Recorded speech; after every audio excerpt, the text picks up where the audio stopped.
Chapter 3 of The Sun Does Shine by Anthony Ray Hinton, a 2-year test drive.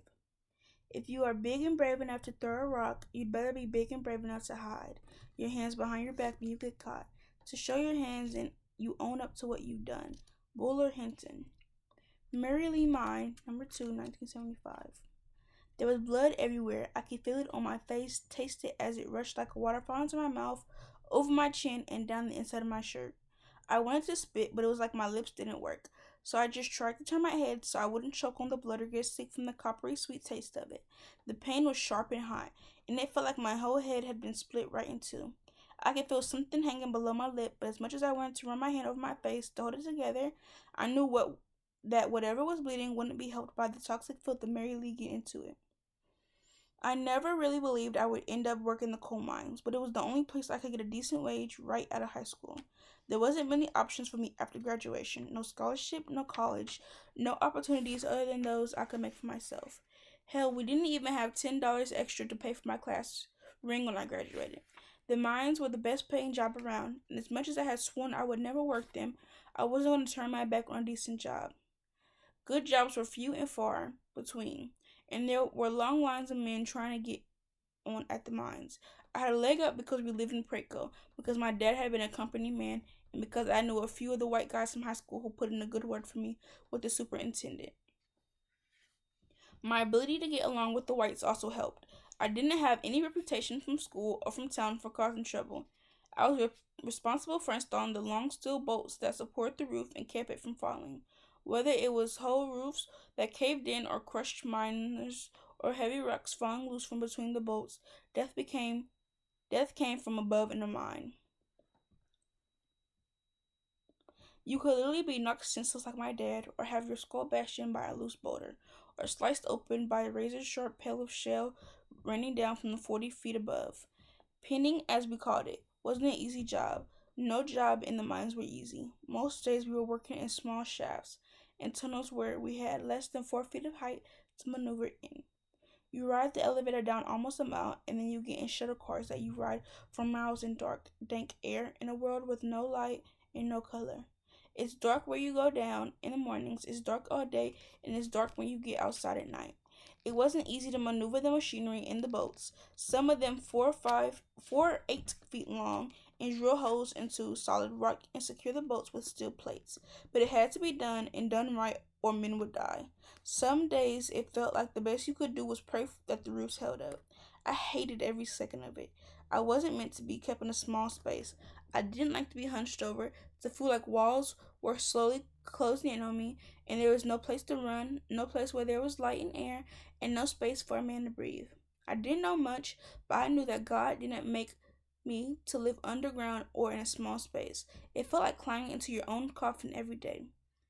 What man in his right mind would do that? I used to imagine I was outside walking in the woods or driving on a long stretch of highway across the country.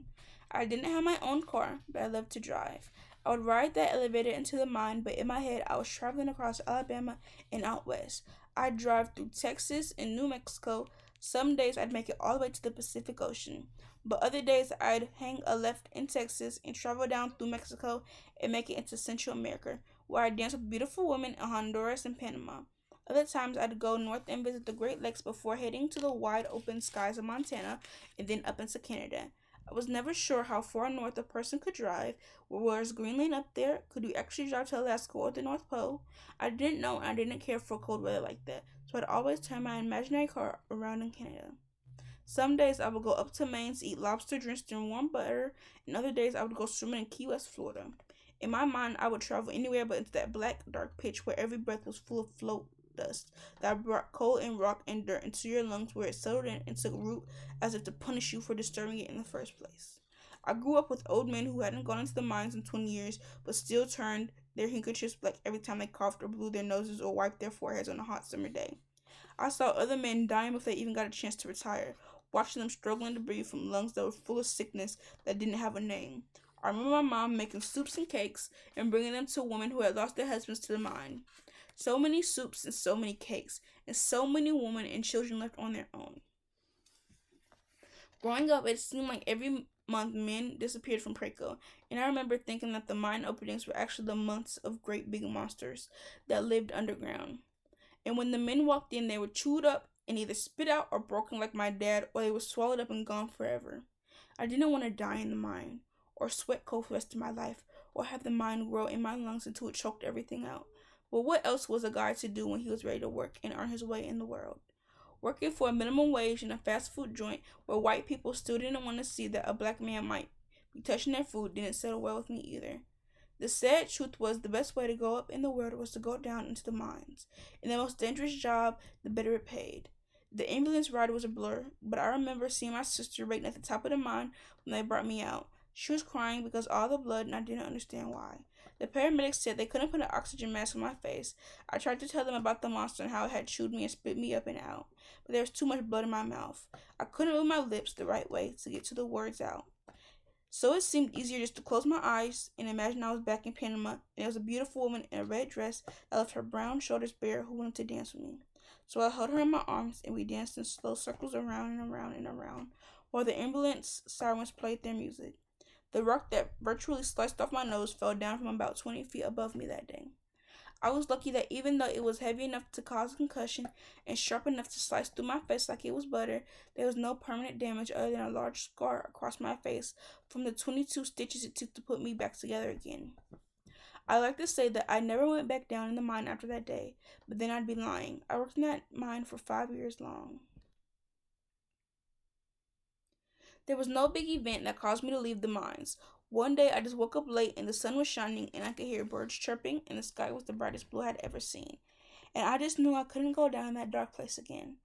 I wanted to be in the sunshine. I was 24 years old and it seemed like all I had on my brain were women. There were no women at the bottom of the mine. After high school, I had started a recreational softball league with Lester as my star pitcher, but most of the guys who had played were moving on and getting too busy with work and life to show up on a regular basis. So we had just ended the league.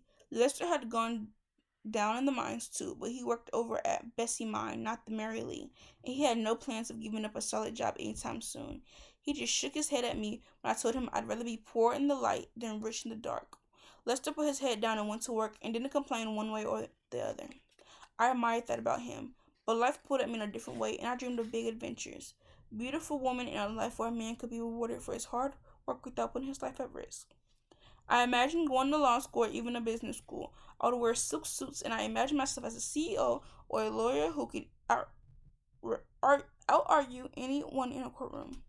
Sometimes I even imagined I was a doctor or a firefighter. I didn't dream of baseball anymore. That was still too painful. I knew that if I had been born anyone else, I'd have gotten a scholarship and gone to college, maybe even been drafted. And that knowledge hurt so much that I put that dream away. During the 4 years or so we ran the softball league, I had also been dating two sisters on the slide. One of the guys I played against, Reggie, was pretty angry about it because he had asked out the younger sister, and she turned him down and confessed that she was dating me in secret. I was openly dating the older sister, but I had the younger sister one on lock. Reggie was going around town talking some big talk about he was going to take me down. I wasn't too worried about it though, because I had at least half a foot on him, and I was probably 60 pounds. Reggie was a little guy with mean eyes that would always seem to be staring my way. We had lots of friends in common, so I knew what he said about me. I heard everything. He was like a snake slithering around behind my back whenever I went, but I knew he was all hiss and no bite. I wasn't proud of dating two sisters, but there was no doubt a mom would have skinned my behind if she found out. But women were my one weakness, my one true vice. I didn't drink, I didn't smoke or do drugs, but I fell in and out of lust every single day, it seemed. There was no greater thrill than the chase for me. I didn't care if they were married, had a boyfriend, or if I was dating their sister. Maybe it was a gift or maybe it was a curse. But when I was talking with the woman, whether it was for an hour or for a night, she was the only one for me. I wasn't playing a game, and I don't know how to explain how I justified it in my head. But whatever girl was in front of me was absolutely the sole focus of my attention and my love.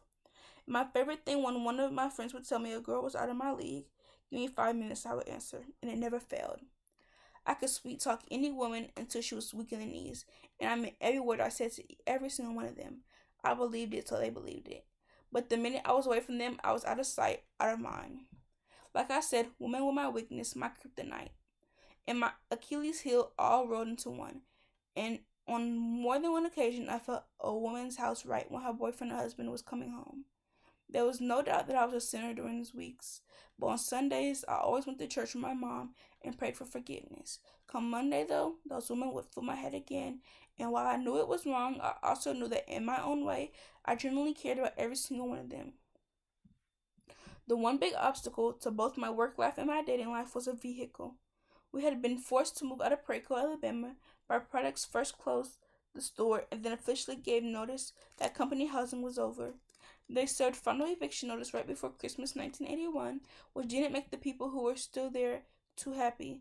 The actual mines that were in Praco had closed up a long time ago, and while we never did get indoor plumbing, I loved Praco and didn't want to move away.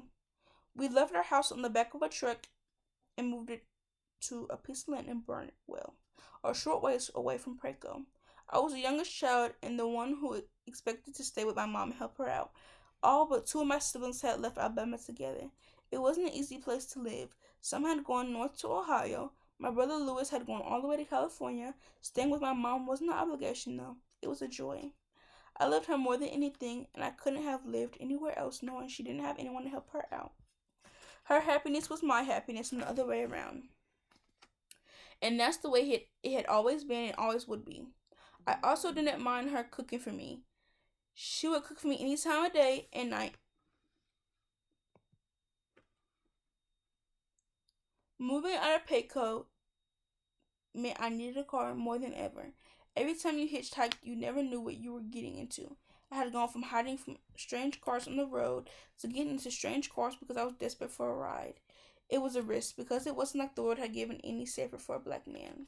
I knew I could defend myself if I had to, and I had places to go, money to make, and one to see.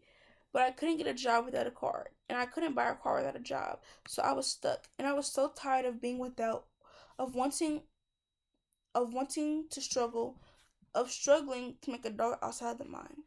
I had always been a hard worker, but you couldn't walk 10 or 15 miles to a job and then walk back home again. Something had to give. That something gave on a Saturday.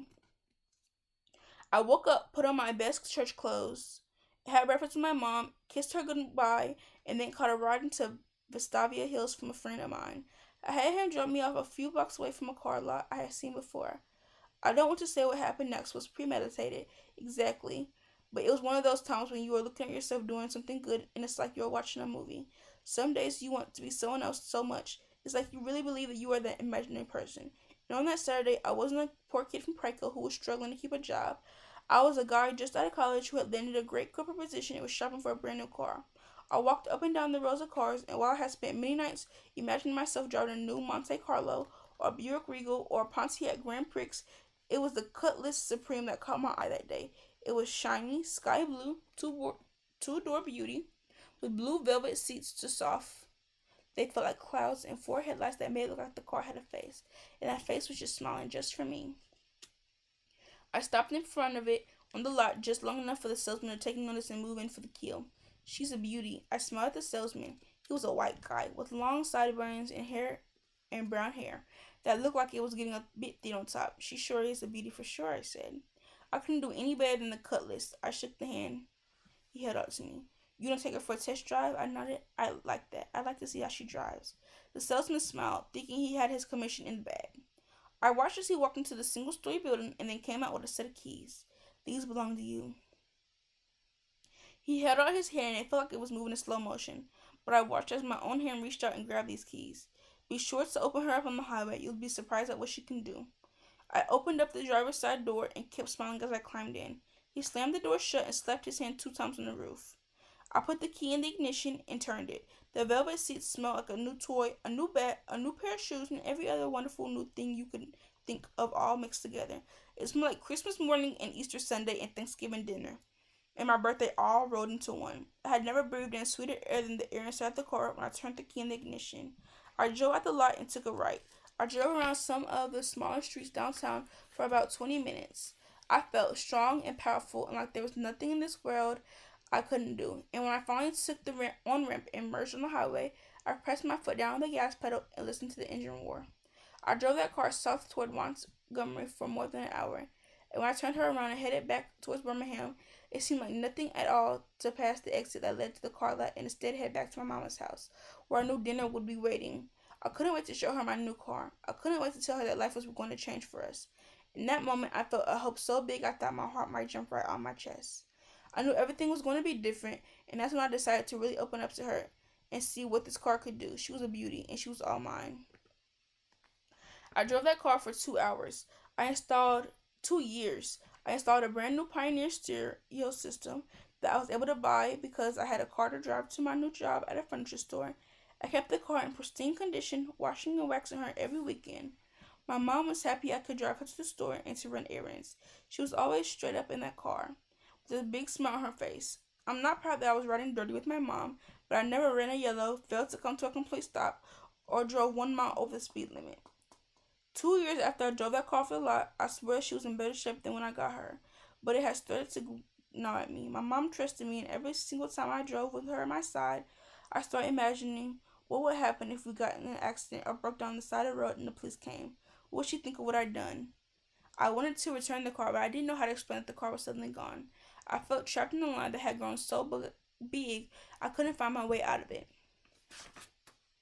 I heard from a friend that the police were looking for me. I knew I couldn't pretend any longer, and I knew it was time to tell my mom.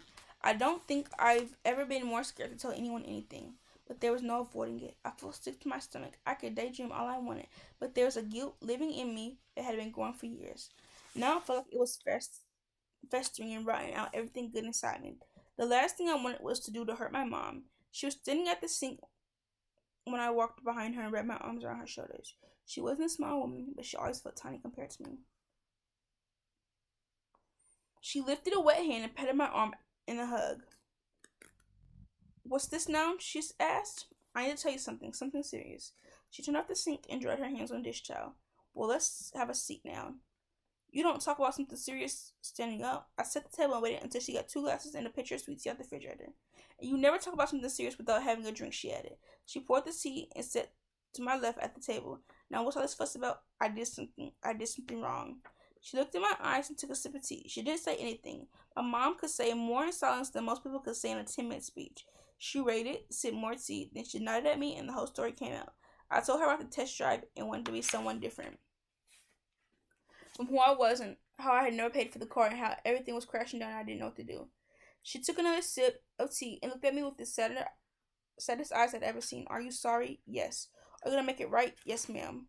"Well, then you go make it right. You go to the police station and tell them everything, and you face the music. I didn't raise you to take something that doesn't belong to you, but I did raise you to admit your wrongs. You aren't a boy anymore, and I can't protect you from this.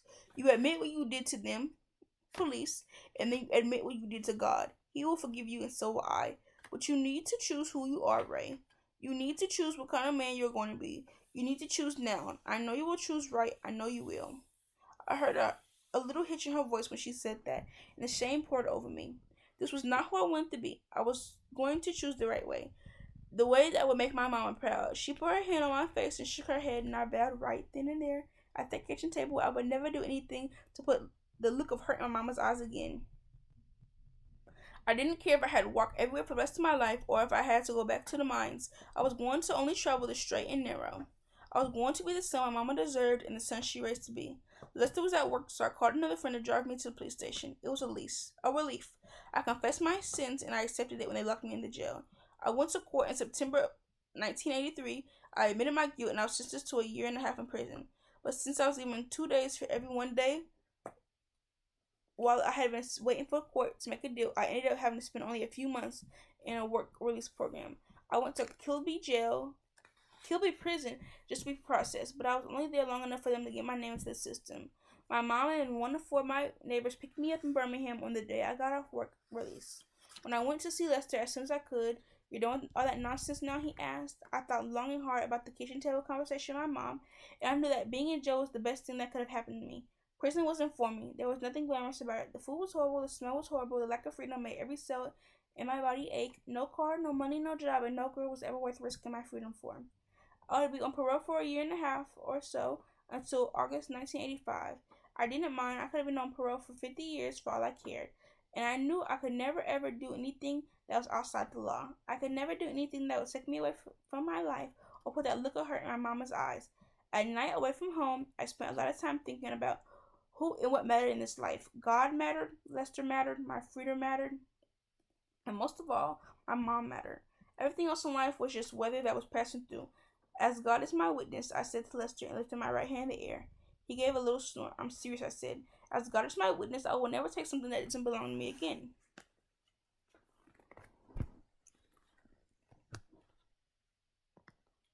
Lester stared at me to see if I was going to crack any jokes, and I stared back. He finally gave me a grunt of approval. I waited a beat and then got my best preacher's voice. Even if the sweetest Corvette you ever did see, even if God Himself comes down from heaven and says, "This here's your car," I promise that if I need a car, I will get a car loan. If I write a check, I will make sure I have the money to cover it. If someone hands me car keys, I will hand them right back if they don't belong to me. Unless it's you handing me your car keys, or unless it's some foreign lady who wants me to take the wheel because she had a little too much to drink. But other than that, I do solemnly swear that I, Anthony Ray Henson, will never steal again, even if Lester interrupted laughing. I got it the first time. I don't need to hear you talking all day when there's barbecue we could be eating.